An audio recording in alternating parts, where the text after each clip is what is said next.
Good afternoon, and welcome to St. Louis College of Pharmacy. Today's presentation is on multifaceted approaches to addressing the opioid epidemic. These panelists first presented together at an Ignite symposium at the Anxiety and Depression Association of America. That was earlier this spring, and our presenters have no disclosures. So let's go ahead and get started with a few definitions, some basics about opioids. Opioids include prescription pain medications like hydrocodone and oxycodone, include illicit drugs like heroin, and include synthetic opioids like fentanyl, or you may have heard of carfentanil as well. The opioid crisis has been called a public health emergency, and that's due to the number of drug overdose deaths. This graphic representation shows opioids as the most prevalent drugs associated with overdose deaths. Just in case you're not convinced that we have an epidemic, there are 11.5 million people who misused prescription opioids, and over 2 million people had an opioid use disorder. And so you might be asking yourself, what can we do about it? And so the New York Times asked diverse professionals, what would you do to help the opioid crisis if you had $100 billion? They then averaged all of those responses together and then displayed it graphically on the screen. And what you'll notice is that amongst all the professionals, the biggest portion of money would be spent on treatment. So for instance, looking at evidence-based treatments like medication-assisted therapy. You'll see less money being spent on harm reduction. Harm reduction would include things like spending money on naloxone so that we can reverse overdoses. You'll see even a smaller portion of money would be spent on supply. An example of that might be the prescription drug monitoring program, which I heard had some exciting news today in the state of Missouri. And about a quarter of the available funds would be spent on demand. And one example of that would be creating better pain medications. So I'll give you a few other examples of these approaches. So for instance, in the treatment realm, one solution might be increasing accessibility of medication-assisted treatments. In harm reduction, we might be looking for unconditional acceptance and greater access to care. In supply, we'll be looking at community education, prevention, and enforcement by the DEA. And for demand, we'd be looking at community and post-incarceration support. Today's presenters are going to continue this tradition of looking at these three perspectives, and they're going to have a solution from their disciplinary standpoint. In order to keep our talks more practical, we'll be looking at a specific aspect of the problem, a promising solution, barriers to implementation, and then the next step for overcoming those barriers. And so with that, we'll begin with our panelists that are going to be talking about the treatment of opioid use disorder.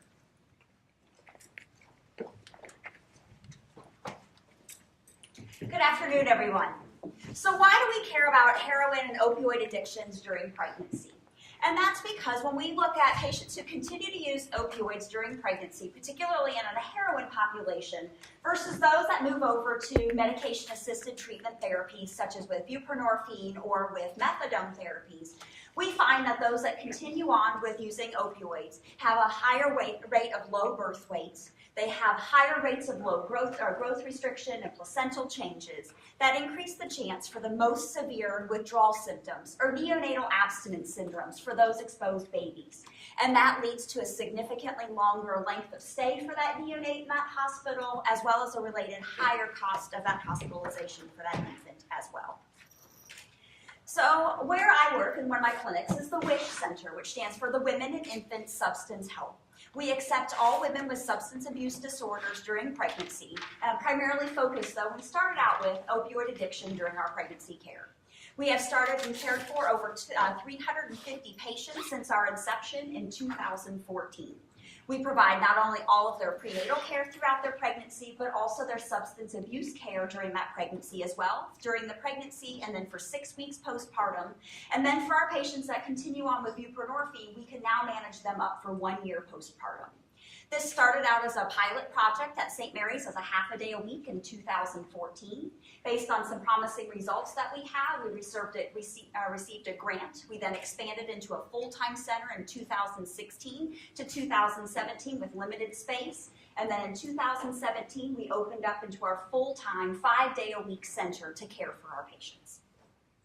This is an interprofessional care team. We include a maternal fetal medicine specialist or high-risk obstetrics specialist who sees all of our new patients, as well as does all of our induction therapy to our buprenorphine therapies.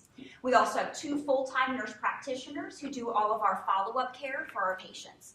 All of our practitioners, our nurse practitioners, and our MFM all have a buprenorphine prescribing license. We also have our traditional obstetrics nurses, care workers. We have our social workers that help with care with all of the other aspects for this high-risk population. We have an in-house substance abuse counselor if our patients prefer not to go to a center closer to their home. We have added a lactation specialist, and then I'm the clinical pharmacist. So looking at our study and our research, I want to compare our outcomes at the WISH Center to one of our landmark clinical trials known as the Mother Study, which we looked at and compared outcomes with buprenorphine and with methadone therapy during pregnancy. And if you look on the left-hand side of the screen, our Mother Study, when we looked at our rates of neonatal abstinence syndrome or the withdrawal symptoms in our infants, in the Mother Study, there was no difference between buprenorphine and methadone. However, in our pilot year, we found that our buprenorphine patients had a lower rate of withdrawal compared to that landmark clinical trial. When we look at that peak score for withdrawal for those infants, in the Mother Study, the buprenorphine patients had a lower rate of withdrawal symptoms compared to the methadone group. And our study even had lower rates for peak scores compared to that landmark study. When babies have the NAS, they are treated with morphine. And in the Mother Study, the buprenorphine receiving group had significantly lower morphine exposure compared to the methadone group. And our study had even about half of that morphine use compared to the Mother Study. The infant length of stay for that Mother Study was significantly improved with the buprenorphine group, and our length of stay was even shorter. We do have a required stay for our infants of 5 to 7 days to make sure we can adequately ensure that those babies don't develop late withdrawal symptoms. In the Mother Study, the buprenorphine group had a significantly prolonged gestational age, so they're more likely to be full term compared to the methadone group, and our study came right in between. So some of the barriers that we have run into since initiation within our WISH Center included some of our patients initially had hesitation to use medication-assisted therapy during pregnancy and thought they should do it on their own. Instead, with education, with research, we have told and educated our patients that using the buprenorphine or methadone helps prevent against cravings, withdrawal symptoms, and ultimately relapse, so better outcomes for mom and for baby. We have also had some barriers with insurance coverage for our patients, and many insurance companies require prior authorizations. Oftentimes when you call for a prior authorization, they want a very specific dose for your patient. However, when you start someone on buprenorphine, it can take a couple weeks to stabilize them and figure out the appropriate dose. So some of our insurance companies also require us to get a prior authorization every month, which can be very time-consuming. And there's often a delay in response for buprenorphine approvals, which could be up to 24 to 48 hours when we need to get these patients started immediately. With our buprenorphine and methadone therapy, we now have a good amount of data for use in pregnancy, but our combination product, Suboxone, which is buprenorphine plus naloxone, as well as one of our injection therapies, naltrexone, does have limited data for use in pregnancy. We ran into initial problems with postpartum care because we only cared for our patients in the traditional postpartum window, which was 6 weeks. And so it's hard to have this established relationship with a patient and hand them off to a new provider to continue the care. And we had some patients fall through the cracks. Some of our patients as well, because of transportation issues, as well as just time factors, childcare, had difficulties getting into substance abuse treatment or counseling programs, so we've now started that in-house. We have transportation issues for our patients coming. At the beginning, they came for weekly appointments, and at the end of pregnancy, they also come for weekly appointments. Many of our other patients have many other children, so they have child care issues for those other children. And in Missouri, our Medicaid, and Illinois, our Medicaid stops at 6 weeks postpartum for these patients as well, so they would then lose insurance coverage for these therapies as well. So how we've worked on overcoming these barriers is we've expanded our service. And we've gotten great support from our hospital network to go to our full-time center. We have also now added our in-house substance abuse treatment counseling center that started in 2018. We have also started and increased our partnerships with many local organizations to facilitate the care for our patients.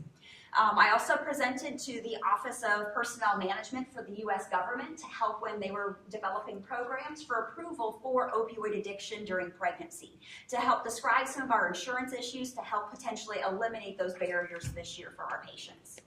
We also now are providing care for our patients beyond 6 weeks postpartum to help that transition for our cares, to get them really established and healthy in their abstinence. And Missouri Medicaid now will cover our patients with insurance up to 6 months postpartum.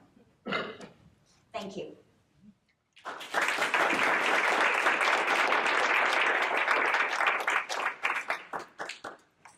Hi everyone, my name is Ream Al-Hasani and I'm Assistant Professor at the Center for Clinical Pharmacology here and at Washington University. So I'm going to kind of sidestep into the world of basic research and talk to you a little bit about what my lab's interested in understanding the role of endogenous opioids in drug withdrawal. So to discuss the aspect of the problem, to really prevent relapse, we need to better understand the severity of withdrawal. And in this image here, you can see that addiction is actually an aggressive cycle, it's a vicious cycle. And there are key points, and one of those is withdrawal that I often call the forgotten phase of addiction. We know that during withdrawal there's massive negative affective symptoms that honestly we don't know much about. We don't really know much about the neurochemical changes that occur during drug withdrawal in vivo. So getting a snapshot of what's actually happening in the brain during different phases of addiction is problematic. And so my lab is trying to tackle this problem by, first of all, better understanding what these endogenous peptides do and how they regulate this negative affect that's linked to anxiety and stress. But also, one of the limitations we have is we just don't have the methodology and the techniques to do this. So my lab has been pioneering innovative approaches to better detect these opioid peptides in mouse models with the idea that we can clinically translate this. And so just to give you a bit of background, there are 4 different types of endogenous opioid receptors, endogenous peptides and receptors in the body: delta, mu, kappa, and nociceptin shown here. And when you think about activation of opioid receptors, I'm sure you think about the euphoria. Yes, it's analgesic, but it makes you feel good. That's why it's addictive. But the system that I'm interested in, the kappa opioid system, and its endogenous peptide dynorphin is unique because it's not only analgesic, but it drives this dysphoria. And when I say dysphoria, this is what makes us feel bad. These negative affective symptoms are very much driven by this kappa opioid dynorphin system. And there's been a lot of research to identify critical regions in the brain involved in regulation of reward circuitry in the nucleus accumbens. So we know that when you block kappa receptors here, you block a depressive phenotype. When you activate these kappa receptors, you see a decrease in dopamine. Dopamine is that feel-good neurotransmitter. So these systems are really working against each other. And then another key region is the amygdala, shown here, where if you block these kappa opioid receptors, you decrease signs of withdrawal, and it's anxiolytic. So our working hypothesis is that the endogenous levels of dynorphin, this endogenous peptide that makes us feel bad, is critical during withdrawal and contributes to these anxiety-like symptoms that really drive addicts to relapse. So I'm going to take you through a couple of the methods that we're developing to really be able to interrogate the system. And we're looking at these different peptides, dynorphin that I've spoken about, and the enkephalins that work on the other receptors. And so we use an approach called microdialysis. And this is a probe that you put into a mouse brain, and it has a membrane that allows diffusion of molecules. And then we can collect basically what's going on in the brain at a particular time point. The key here is that it's in vivo, it's live. And what we did here in the fabrication of this probe is that we paired it with light technology. This light technology allows us to drive stimulation of the peptide to then collect what's happening. And in these graphs that I'm going to show you, I'm basically showing you examples of how we can now detect changes in these peptides in the brain real time, essentially. And so on the x-axis, these are just different collection time bins. The blue bar represents where we use our light technology to drive an increase in peptide. And we show the difference between these two graphs is different subregions within this global reward region that I talked about earlier on.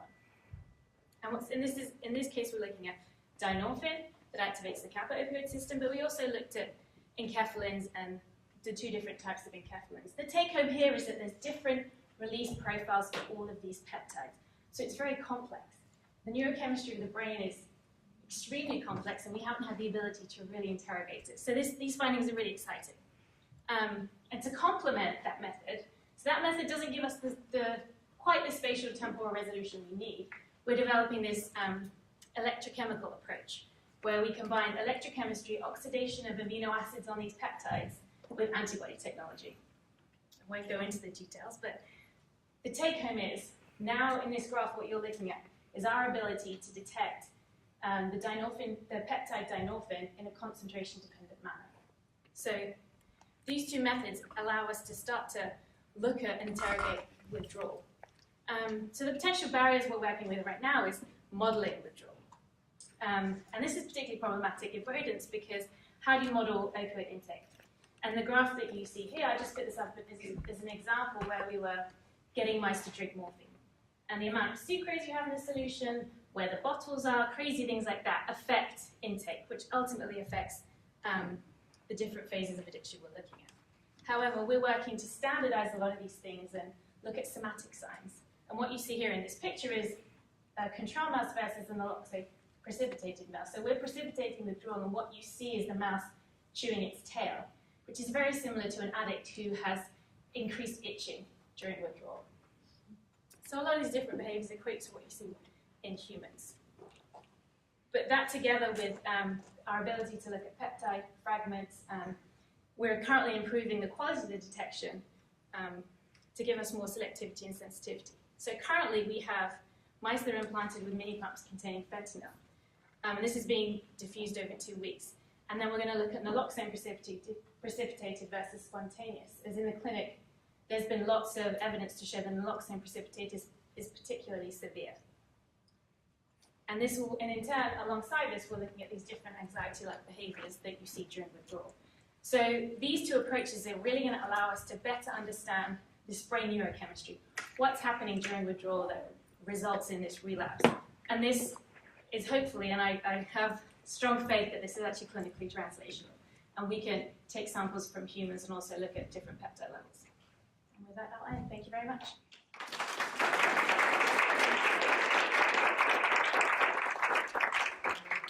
Forgot my acknowledgement slide. Couldn't do any of this without other people on that, and my collaborators. Okay, I'm going to introduce the next section, harm reduction, opioid use disorder, and I'll hand over to Brandon.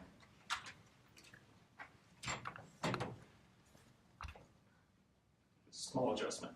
So we're going to step away from the science here for a second. So, good afternoon. My name is Brandon Costerson.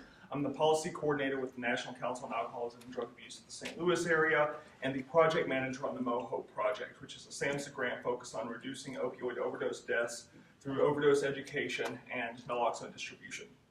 What does a junkie look like? Who is an addict? In America, terms like addict and junkie bring to mind certain mental images. What does a person who has a pill problem look like? In our collective consciousness, it's different.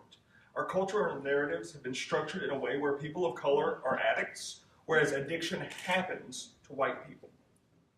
Constant reinforcement of these stereotypes is problematic, denigrating communities that are experiencing impact disparity while offering empathy toward those more affluent and wider communities. I'd like to take a look at how this portrayal is moving the discussion on addiction as a public health concern. The war on drugs taught us that people who use drugs are bad people. However, the expansion of the opioid crisis has reached such a degree that now it is impacting affluent white communities. How are we supposed to reconcile that doctors and lawyers and attractive young white high school kids are bad people? We've addressed this dissonance by beginning the process of destigmatizing addiction. Stigma is rooted in prejudice, and we're able to more easily overcome the prejudice against people who use drugs when it is compounded by racial and other prejudices. We see this play out in media. When a young white person dies from an overdose, it's a tragedy. When a person of color dies, it may not even make headlines. While not necessarily malicious, it's indicative of how our culture values various people's lives. This coping strategy influences two things of great importance: shifting cultural perspectives, and finally having enough empathy to allow for the reallocation of resources to address this crisis. While medicine has understood substance use disorder as a brain disease since 1980, much of the public has continued to operate as if it were sociopathic, as it had been described in DSM-1. In order to accept that good people die from overdoses, addiction has had to be redefined in the public consciousness. This has led to major shifts in language. Terms like relapse, rehab, addict, and junkie have been replaced with medicalized terms like treatment and person with a substance use disorder. When applied broadly, these linguistic transitions are a positive step. People of all backgrounds benefit from understanding this brain disease as a disease. However, racial and socioeconomic prejudices are still often used to assign blame to people of color and give wider communities benefit of the doubt. These linguistic and attitudinal shifts have also brought about shifts in how we respond to the opioid crisis, with everyone from local communities to Congress looking at how they can address this issue. After decades of neglect, there is now finally a response. Over the past 4 years, Congress has allocated about $2 billion to address this crisis. But where do these resources end up? Where their death is a tragedy, or where it is unremarkable? Where someone accidentally became addicted, or to someone who was destined to be a junkie? As healthcare professionals, we must be committed to addressing historical and current health disparities, ensuring those marginalized communities that have suffered for decades are not continuing to be left out of this conversation. Media is a powerful tool to help continue to move the discussion and be inclusive of all communities that are impacted by this crisis, not just the ones who have more sympathetic stories. We can continue to do our part in shifting this cultural narrative by ensuring that there's representation of impacted communities. Many of you work with the press in order to who are looking to cover stories of recovery and impacted families. When doing so, we can consciously do our part by ensuring, to make sure that efforts with a variety of people are represented are available for interview. We have the ability to make sure that the homeless veteran or the poor black male are shown with the same sympathetic perspective as the white high school football player or cheerleader. It's not just an opportunity, it's an obligation. Many of you have a barrier that you don't work with the press, but you can still play a role. Look at the materials your office or your organization produces. Are they representative of the people who need your services? Are they representative of the people that you serve? Or is it whitewashed like these pictures you get when you Google drug abuse or drug rehab? The next steps can be hard because in America, discussions about race, gender, sexuality, and mental health are hard. Ensuring representation is a crucial first step in a long journey. Leveraging existing momentum can allow for the implementation of policies that should have happened long ago. Marginalized communities have continued to be impacted disproportionately by the opioid crisis, but representation has a tremendous role to play in mitigating these historical disparities. Be it through our press and media or resources available, we have a role to play in making the response both more just and equitable. And now we will talk about supply.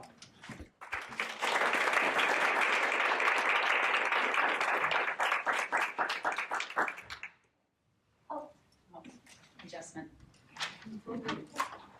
All right. So I am Melanie VanDyke, and I am both a licensed psychologist and I'm an associate professor of psychology here at St. Louis College of Pharmacy. And I'm going to talk to you about medication savings behaviors and the risks of opioid misuse. So first, let's look at the problem. We're going to talk about medication hoarding, and for my research, I'm calling that medication saving behaviors. Medication hoarding has rarely been the subject of research, but it has been identified as a health-related risk factor. My research defines medication savings behaviors with 3 factors. The first is that there's distress related to acquiring, storing, and discarding medication. Second, there's avoidance of medication disposal. And third, there's so many medications available in the home that it's difficult to manage which one to take. In my research with older adults, medication adherence problems and generalized hoarding behaviors were both related to medication savings behaviors. So let's look at opioid-related risk factors. Medication savings behaviors are related to opioid-related risk factors. When patients keep excessive opioids unlocked, these improperly stored medications often pose a risk to misuse, poisonings, and suicide. So I'll take those one at a time. Individuals who misuse opioid medications, most of the time get it from a friend or a family member. Accidental overdoses in children are on the rise, and yet people still do not lock up their opioid medications. And often when we talk about overdoses, the word unintentional is always mentioned. And I think that we often overlook the role that suicide plays in overdose deaths. So there is good news. The good news is that healthcare practitioners can reduce the supply of opioids in the home by emphasizing safe medication practices, including proper storage, usage, and disposal practices. Healthcare practitioners can also review their patients' adherence, and their pharmacists can do a medication review.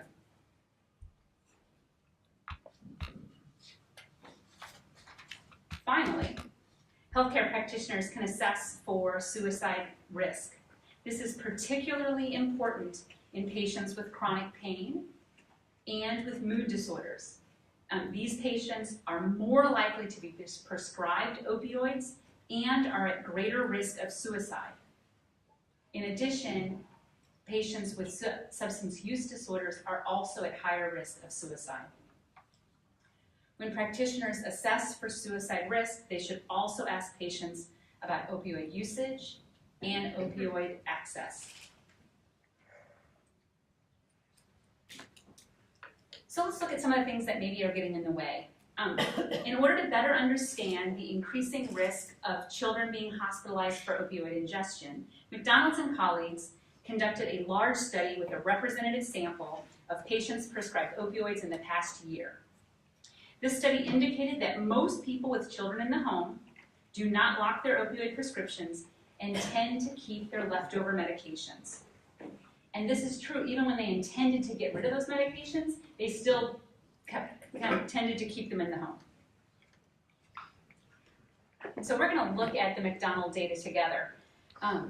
Despite very high levels of perceived threat, despite very high levels of perceived benefits for locking up medication,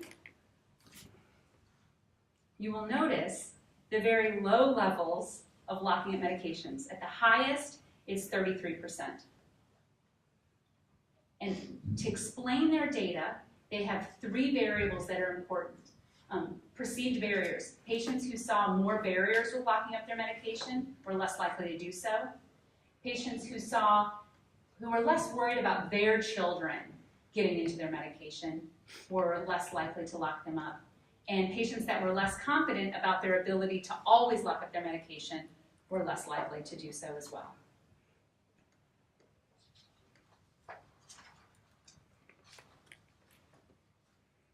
So perhaps a lack of awareness is an important part of this problem. A lot of folks don't see proper storage and disposal as important.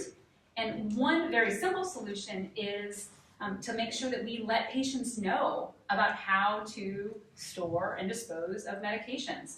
Only about half were given instructions on their opioid medications. Second, we need to also acknowledge the importance of storage and disposal because patients keep their opioid medications both accidentally and on purpose for future use. So let's look at those next steps. In conclusion, more work is needed to better understand medication savings behaviors. There are only a handful of studies worldwide that address medication hoarding. But there are a few things that patients, families, and healthcare providers can do. There actually are 4 steps. One is they can review medication usage and make sure the medications are being used properly. Second, they can lock up their opioid medications. 3, they can dispose of their unused opioids. And lastly, assess for suicidality and access to lethal means. So thank you very much.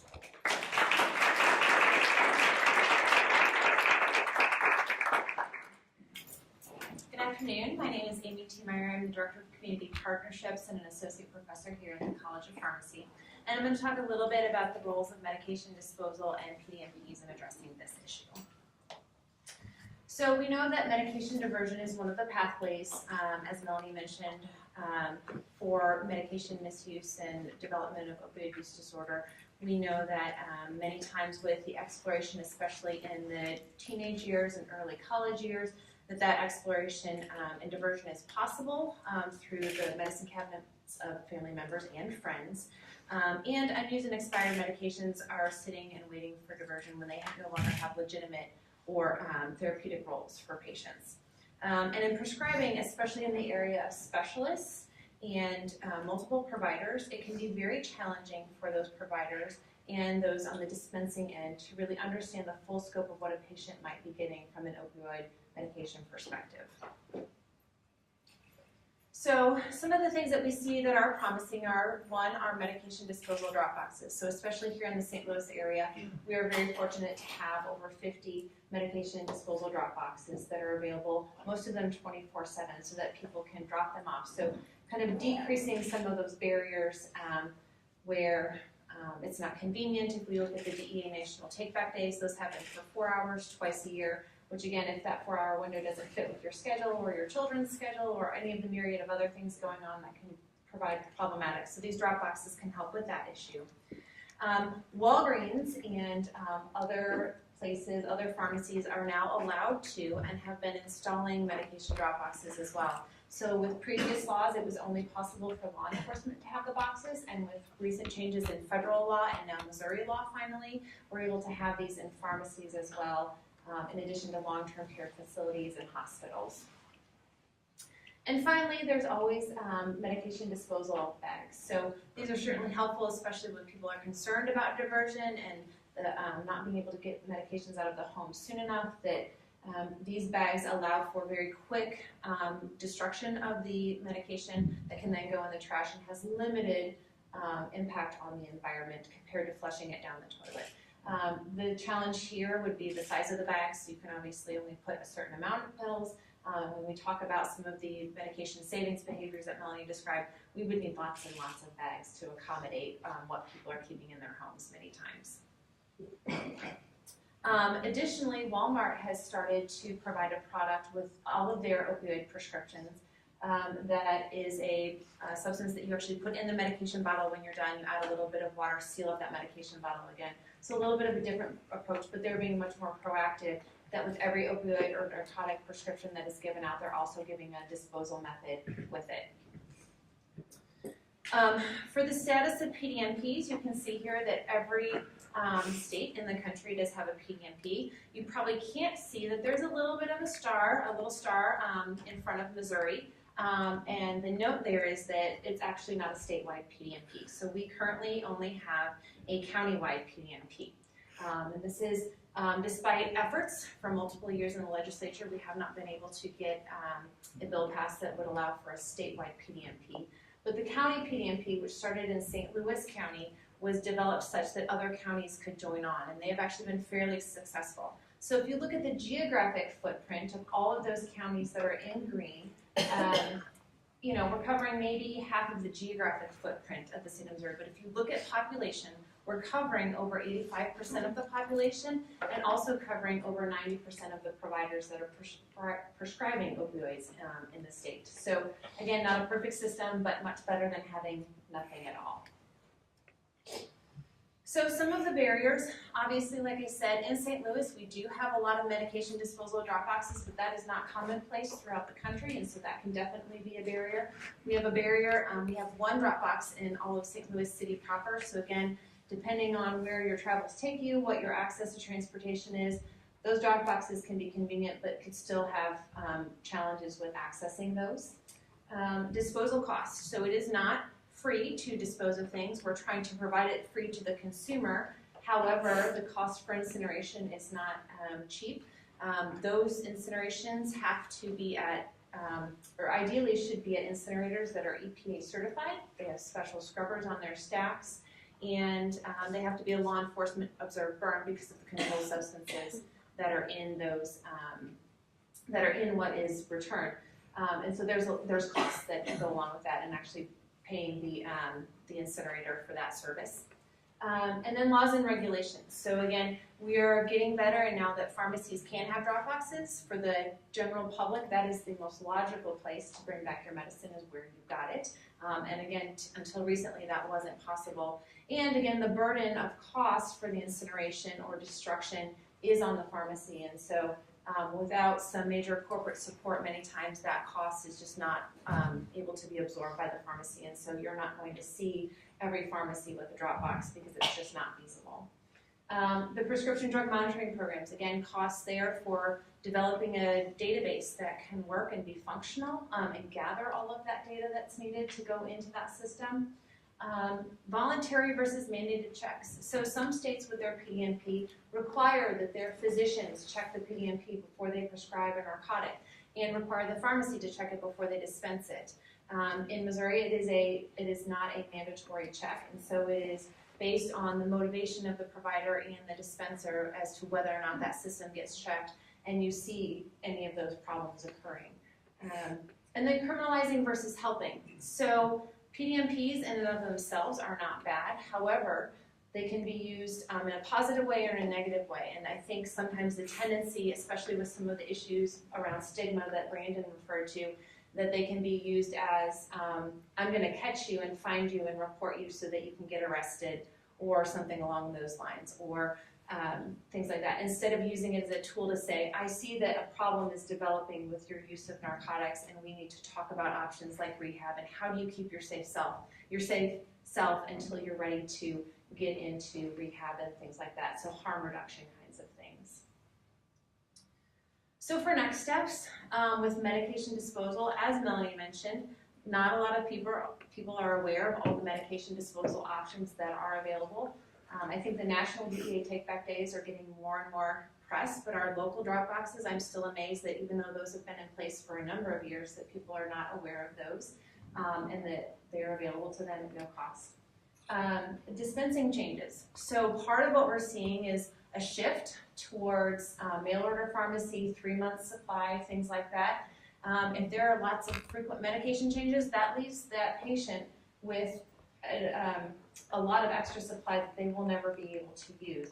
And so we probably need to take a hard look at how we are dispensing, when it's appropriate to do a shorter amount, even in a month's supply, versus that 3 months and things like that, to really cut down on the supply end and get really at the root issue of why we have so much extra laying around. Regulatory ordinances and laws. So you're starting to see more limits on acute pain prescriptions. So for instance, Missouri now has a 7-day limit for any acute pain medication.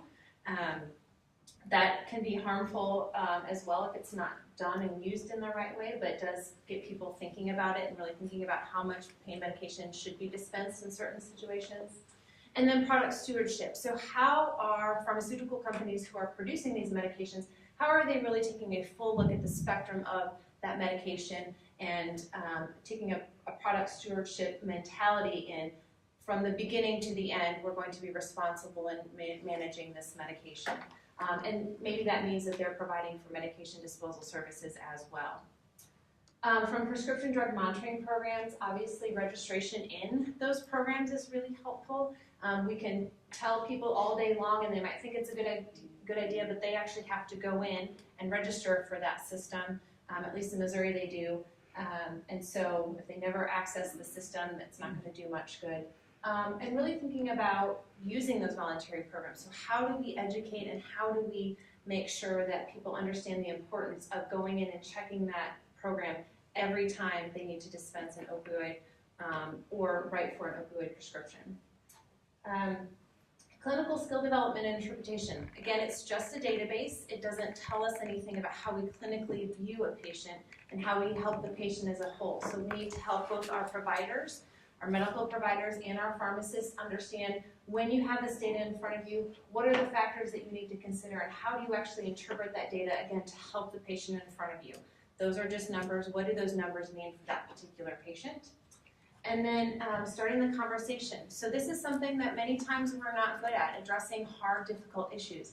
And so again, from provider standpoint and pharmacist standpoint, when we start to see issues that are developing, when we're concerned that somebody is misusing opioid medications or even has gone into a problem with using other substances like fentanyl or heroin, how do we start to have that conversation to be supportive of them wherever they are in that spectrum of behavior change, and to say that I'm concerned and I want to help you wherever you are. Those are hard things, but we can do some education and learning how to have those conversations with patients. Again, keeping them safe, getting them into recovery, eventually leading to a productive life, hopefully. And with that, I will turn it over to Liz. Thank you very much.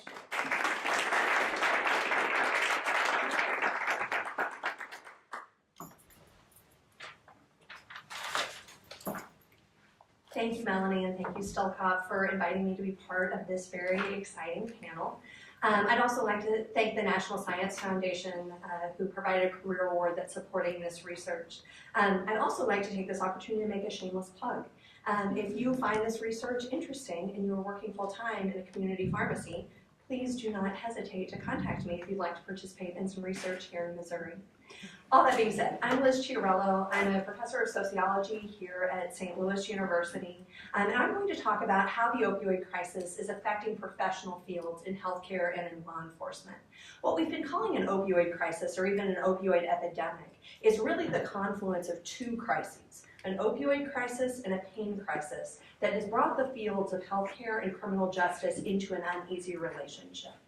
If we drill down to the level of professional practice, what we see is blurring boundaries between the fields of healthcare and criminal justice. We're watching enforcement agents target healthcare providers for criminal or regulatory cases. We're watching police officers provide healthcare on the streets administering naloxone.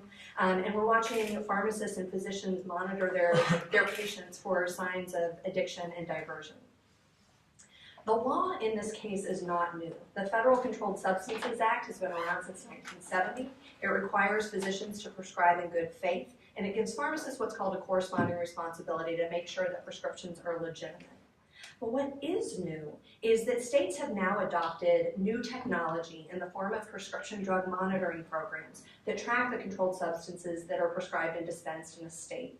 What PDMPs really are two-tiered surveillance technologies. They allow providers to monitor patients, and they allow law enforcement to monitor both providers and patients. So how does this new technology affect professional work in the fields of healthcare and criminal justice? That is what I am interested in exploring empirically. So the findings I'm going to share with you today come from California, where I conducted 79 interviews with healthcare providers and enforcement agents, but they're part of a 3-state study that also involved Missouri and Florida. And what I'm going to argue is this. In light of the opioid crisis, we're watching professional fields transform, but they're transforming in different and interrelated ways. Criminal justice is expanding, and as they expand, they are encroaching on healthcare. Healthcare, particularly pharmacy, is undergoing a transformation, and that transformation is leading to channeling of patients out of the healthcare system and into the criminal justice system. PDMP use alters roles, routines, and relationships in both of these fields, but the way that manifests looks different depending on which field you're looking at. So as I mentioned, pharmacy is undergoing transformation. They're going from being healthcare providers engaged in medical gatekeeping to these hybrid healthcare provider enforcement agents who are involved in both medical and legal gatekeeping. This is taking them beyond their traditional scopes of practice. So previously, before the PDMP, pharmacists didn't think policing was part of their job. Now they think they're helping because they're watching patients. Before they would just tell patients the drug was out of stock. Now they share information that's in the PDMP. Before they were dealing with pushback from physicians who would say, you do whatever I say, you're the pharmacist, I'm the doctor. Now pharmacists have a way of pushing back by using PDMP data. Previously, pharmacists didn't think this was in their scope of practice. Now they think they're allies with traditional law enforcement agents like DEA. Law enforcement's changing too, but the way they're changing is through expansion. They are taking a set of tools that they previously used to go after street dealers and drug cartels, and they're now applying that to healthcare providers such as physicians and pharmacists. Before dealing with the opioid crisis, prosecutors didn't know what bad medicine was. Well, now they have developed specialized knowledge about how to build cases against providers. Before, it was easy to tell if a drug was illegal. Meth all looks the same. Now they have to differentiate between drugs that are being used appropriately and drugs that are being used illicitly. Before, they didn't really have relationships with healthcare providers. Now they see pharmacists as allies and physicians as targets, so they emphasize that they only go after the worst of the worst physicians. So what does all of this mean for professional work? Increasingly, we're moving towards a sort of treating through crime, where the criminal justice logics are helping to reshape how healthcare providers think about the work that they're doing with their patients. And this has some really troubling long-term consequences. What can we do? First, we need to avoid fetishizing technology. And I mean fetishizing in the Marxist sense. We need to stop separating how this technology was produced from the product itself. PDMPs are not perfect. They are user-entered data. They're rife with errors. There's no reason to think that they give us a complete or accurate picture of patient behavior. And we need to be using them more effectively, but also be skeptical about what they can actually do. We also need to decide who we want our healthcare providers to be. Do we want them to be oriented towards punishment? Do we want them to be oriented towards treatment? And we've got to make a decision, because asking providers to do both of those things at the same time is impossible and compromises patient care. We also need to consider technology's impact on inequality. Are PDMPs going to help to alleviate healthcare inequality? Are they going to help to exacerbate inequality based on race, class, and gender that already exist in our healthcare system and in our enforcement system, and can be even further exacerbated as those two systems are increasingly linked? We also need to understand more about legal interpretations of technology use. In states where PDMP use is not required, are boards and DEA and other regulatory agencies interpreting PDMP use as evidence that providers have fulfilled their obligations under the Controlled Substances Act. We are in a moment of great professional flux, largely due to the opioid crisis. And the challenge of being caught in crisis is that we can justify a lot of choices that have long-term really troubling consequences. So now is the time to start to think about what we want our healthcare providers to do and who we want our healthcare providers to be. If, as law enforcement continually says, we cannot arrest our way out of this problem, then we need to further equip our healthcare providers with healthcare tools instead of arming them with enforcement weapons. And with that, I'm going to turn it over to Jose, who's going to talk to us about demand.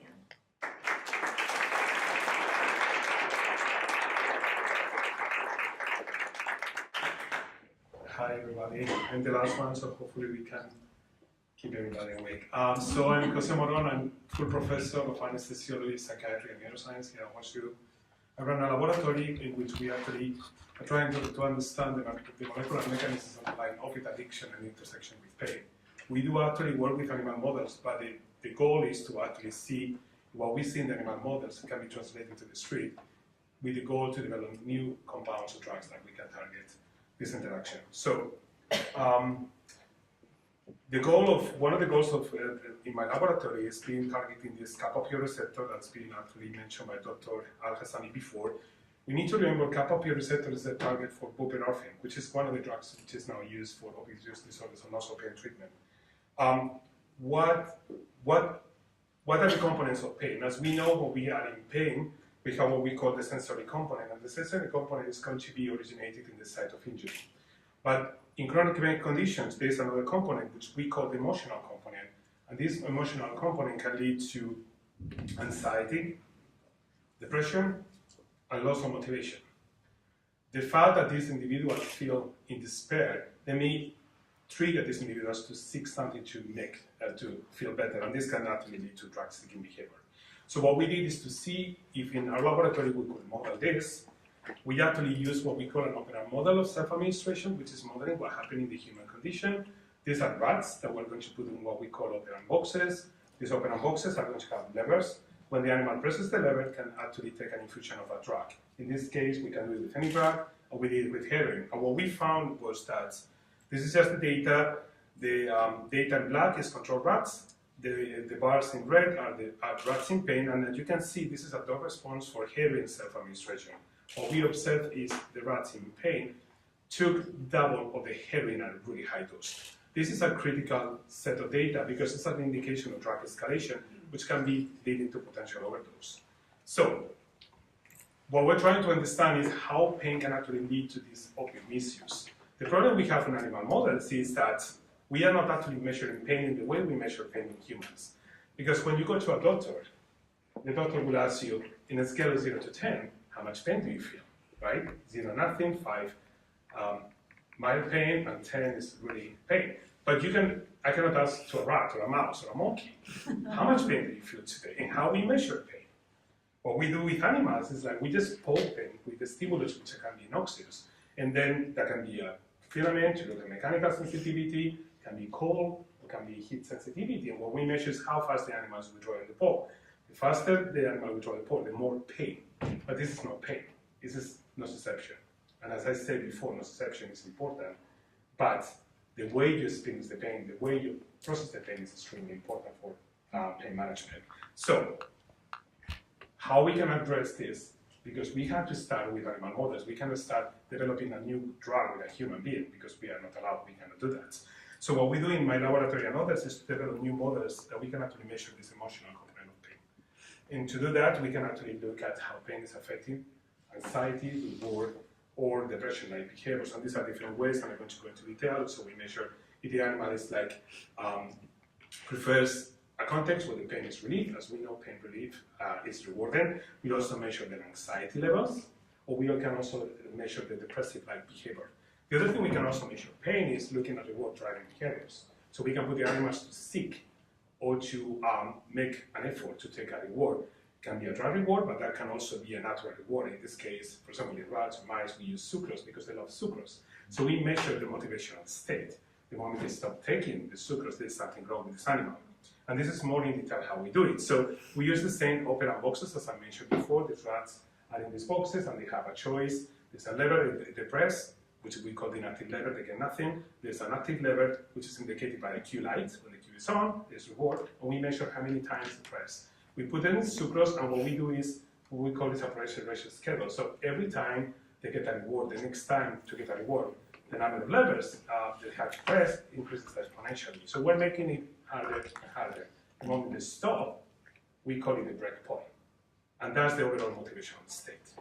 So by using this, we actually measure the impact of pain on the overall motivational state for a natural reward. And this is just the training, and what we found is, again, this is the animals in pain. What we found is the animals at breakpoint, they were giving up much faster than the one in pain as compared to controls. So the overall motivational state is decreased, which will model this anhedonic anxiety, depressive state in conditions of pain. Now, as Ream Al-Hasani mentioned before, we wanted to know what were the mechanisms underlying this effect, and we actually measured in the brain. The majority of the studies so far until now, when we're looking at pain or seeking behavior, they're always looking at what we call the mu opioid receptor, which is activated by endorphins.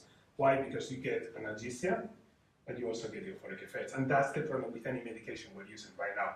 Morphine, fentanyl, oxycodone, they're all acting on these opioid receptors. So yes, they actually trigger analgesia, but they also trigger the euphoric effect. That's why they are so addictive. So what we decided to focus is in this other receptor, kappa opioid receptor, which is activated by norepinephrine. You can have some analgesia, but if you activate this receptor, you get dysphoria, anhedonia. And because we found that in our animal models, we found this anhedonic state, we thought that probably this was due to an increase in kappa opioid receptor. Again, the kappa opioid receptor is the target for buprenorphine, which is a great drug. The problem with buprenorphine is in addition to target this and block this, it's also activating this receptor. And that's why it has high abuse liability. That's why usually buprenorphine is given with naloxone in a form called Suboxone to block this effect. So,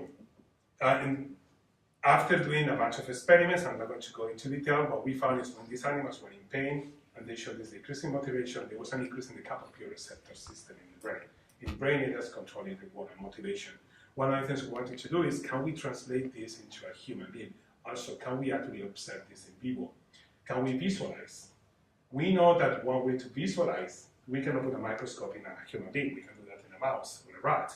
But we can visualize and look at dynamic activity of the brain by using imaging, in this case, PET imaging, that it's used in humans. So, but before doing that, what we had to do is do this in an animal to see if it works.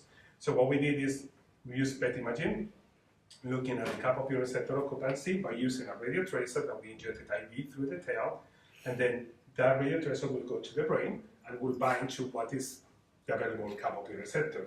If there was a lot of activation of this kappa opioid receptor already, the radio tracer couldn't bind. And what we're looking is whether pain is decreasing the binding in this radio tracer. And what we found was that there was a significant decrease in the amount of radio tracer that was bound in conditions of pain. The good thing with this is an indication of kappa opioid receptor activity, and that's an indication of a potential effect of pain on motivating behavior that can basically lead to drug escalation.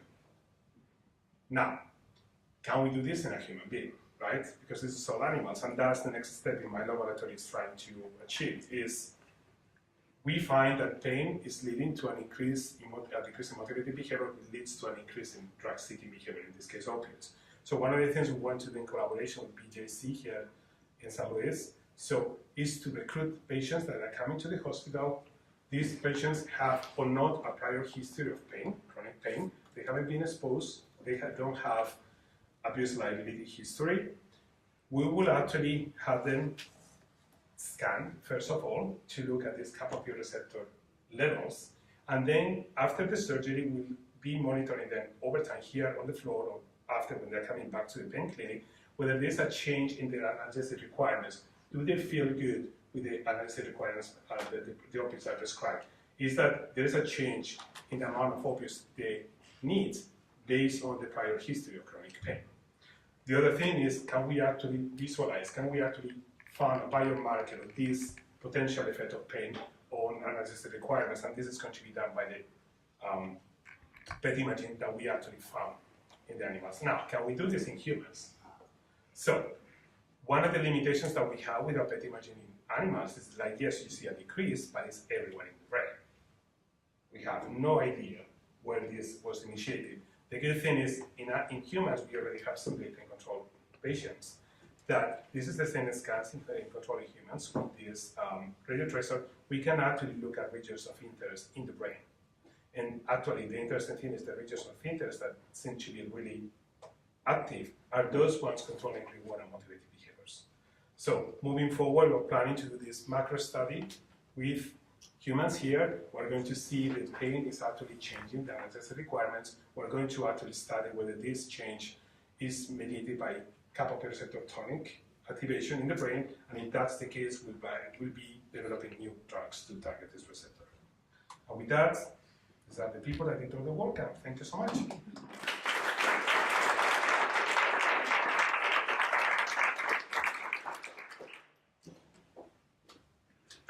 All right. Never ask experts to only speak for 5 minutes. So we have about 5 minutes left for questions. And so here are all of the presenters in order. If all the presenters will turn their microphones on in front of them, they can address your questions.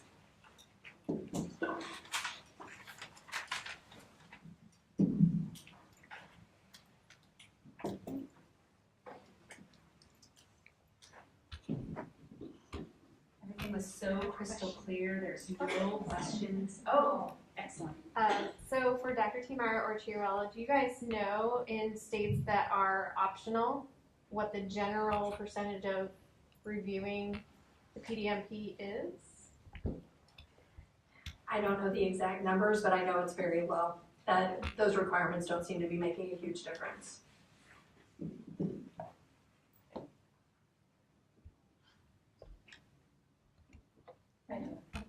Oh, Yes. so you said that the PDMPs were by state, so there's no federal PDMP. So like St. Louis is right next door to another state.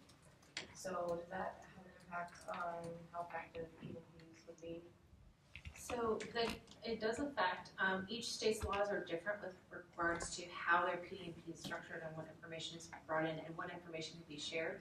Most states allow for sharing, and so there's actually a system called interstate that allows them to share. And so that just got put into effect, so now we can share and get information from Illinois. So especially at borders and things like that, that can be really helpful. So I believe Nebraska is kind of restrictive, so they don't have that. And there's a few other states where, again, their states won't allow for that sharing, but most of them do. So that helps a little bit with that problem, and you can pull in from other states. It's also an issue of proprietary software because there's one major company whose name is Avris that runs most of the state PDMPs, but then there are a couple of other vendors who run other state PDMPs. So just like Microsoft Word and Apple don't play well together, the same challenge happens with PDMPs. I didn't realize there were even practical issues. And, Oh, I have a question. I know that somebody mentioned there was some movement on the PDMP, that there might be news coming out of Jefferson City. Do you know any updates? does anyone know? No, I think so it got shut down, right? yeah, the last thing that happened was there was some debate in the Senate a week or so ago, but no one's holding their breath on PDMP passing this year. With the local, so you can call your senator. Washington, Missouri is the last holdout of all the states. So prior to now, it used to be State Senator Rob Shaw from St. Joseph, Missouri, who is a physician. There is a contingent of senators in the Missouri General Assembly that have a fairly libertarian perspective, and they think that PDMPs are unconstitutional and a violation of our Fourth Amendment rights against unreasonable search and seizure. In no other states have they been found to be unconstitutional. But, and some of that, it gets back to what Dr. Chiarello was talking about. Is this going to be something that allows for essentially a law enforcement fishing expedition into someone's prescription history versus a tool for providers to be able to make the most appropriate or provide adequate care? And Missouri's proposal is really built on providing the best care possible. But I'll defer to the experts on that. Yeah, and I will say from a law enforcement perspective, the way that the county PDMP is designed is that there has to be a subpoena for anybody at a law enforcement level to be able to get that information. They have to subpoena for a very specific person for specific records, either related to a patient or a provider or a pharmacy, but there has to be that subpoena first. They technically have a username within the system, but they will only be given access when a subpoena is provided, so. And I would add also that those privacy concerns are actually warranted. What's happening with the PDMPs now is increasingly they're being linked to other data sets. So there are a couple of states that are starting to link criminal records to the PDMP data. So if you're a provider, you can look up the person in the PDMP and you can see if they've ever had a drug arrest. And another problem with the PDMPs is they're not like your credit score. You can't go in and try to change it. You can't push back on the information that's in the PDMP. So given that they are user-entered data and they're rife with errors, you don't have any way to kind of shift the way that you're being constructed in that system as a patient. And so as it gets linked to these other systems and as multiple stakeholders get access to them, I think those concerns about privacy and those concerns about accuracy become really salient. I guess my question is for Dr. Al-Hasani. Thank you for the research you're doing. I think that when you think about addiction, you think about a twofold disease of the physical and the emotional. What's interesting is what you were talking about with the receptors blocking that, and that taking care of the physical craving similar to like what the Vivitrol does maybe. What is the data showing with the, for lack of a better word, craving for the emotional part of it? Does it seem to subside when the physical is being taken care of too? Because I think that's what the problem is when dealing with that. You take care of the physical and that's gone, but then you still have the emotional, which is like, oh my God, I need to have this. What do you find? Absolutely, yeah. And that's really what we're trying to figure out when in looking at this receptor system. Is like this receptor system specifically is very involved in the emotional component. And I know Jose can answer this too, but pain states are a great example where we kind of led to believe that people are choosing to take more opioids because they're in pain or they're in withdrawal from pain. But that's not actually the case. What we're seeing is the reason they're taking the opioids is for that emotional component. They're satisfying that negative affect, that depression, that need. So our goal is to understand the brain neurochemistry. Okay, the opioid levels are changing, but let's think about norepinephrine. Let's think about all these other transmitters involved in emotion, with the idea that then we can therapeutically target that rather than giving opioids. Because maybe we don't need to treat the pain, we need to treat the emotion. So that's really exactly what we're working towards. Thank you. So one of the things that we are also studying now, in the addiction field, especially for opioids or psychostimulants, is the contextual learning and the cues that people are, keeping their brain. So when people, are consuming a drug for, a treatment or for diversion, there are all these associations with, cue context can be paraphernalia, music, a person, anything. And those memories are persistent in the brain. And it doesn't matter if people have been clean for years. So now let's say, a person has an episode of depression or something happened in their life. And then you put that together with that context or that movie or something that triggers again. It's like, oh, I used to feel really good. I know it's bad, but I used to feel really good. And that's even really, really powerful for trigger this seeking again. So one of the things that my laboratory and many others is like understanding how that association is not just the drug, it's the drug with that context, make those changes in the brain, how we can actually reverse that, how we can delete or replace with a different memory. Because that, we have drugs that are working, like buprenorphine works, methadone, but you look at the numbers, it's like 20 to 40 or 50% of people that relapse. And relapse occurs, or higher. But that can actually happen 20 years after, or 30 or 40. And we need to understand what happened in the brain of those individuals in the first place, so we can actually reset. Now, the problem with that is because it's memory and everything, we have to be careful when we reset, right? Because if you reset everything. Like if we're actually trying to modulate like a memory component or something like that, you don't want that person to be like a robot. So that's what, it's taking a long time because, especially with the opioids, psychostimulants are a problem, but opioids are a bigger problem because you have the good effects, analgesic, but then you have the tolerance, the withdrawal, everything, and everything can trigger to go back. But that's what we're trying to do now. And we're going to take one last question. Thank you. I guess it still goes to Dr. Al-Hasani and Dr.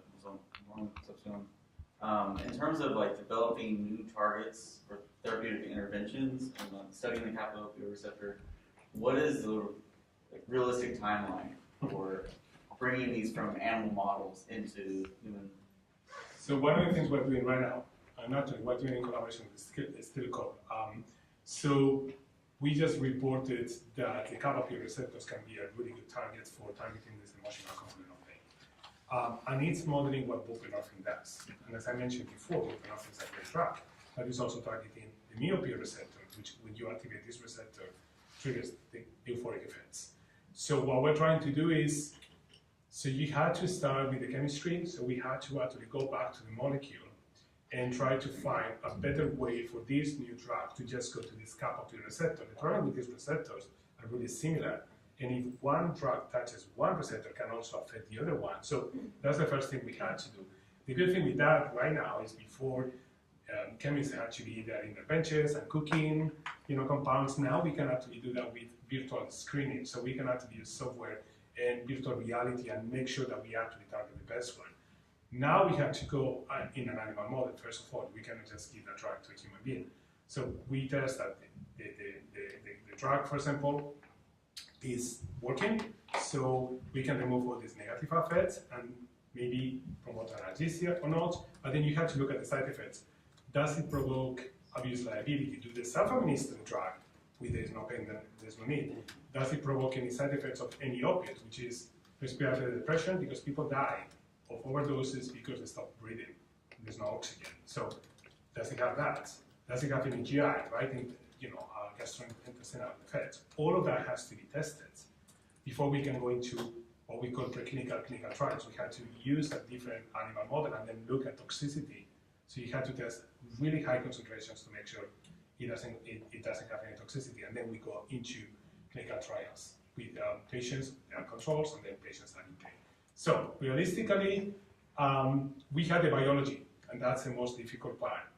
It may take 3 years. I mean, I would say 5 to 10 years, we may actually have a lead. So in our case, I would say, rather than kind of creating new treatments, that's not really our goal. We've now kind of armed ourselves with these technologies and techniques to basically better understand the drugs that currently exist. So these are FDA-approved drugs that are widely given for depression, stress, anxiety, addiction, pain. But what do they do to the brain chemistry? Are they adequately prescribed? So if you can look at what the changes these drugs are doing in the context of not just the disease they were prescribed for, there's so many comorbidities between these diseases, then we can rethink how we're prescribing the drugs versus inventing new drugs, because that takes 10 to 15 years and nobody wants to wait that long. And I think it's going to take longer than we were expecting, because we need to make sure that we don't run into the problem we are right now, right? So right now, after 20 years, I mean, everybody was saying 10 years, 20 years ago, opiates are fine, if you take them as prescribed, you will be okay, because it's that, it's control, this is what happened. So any new avenue that we start, we had to basically make sure that we don't get to the problem that we have right now.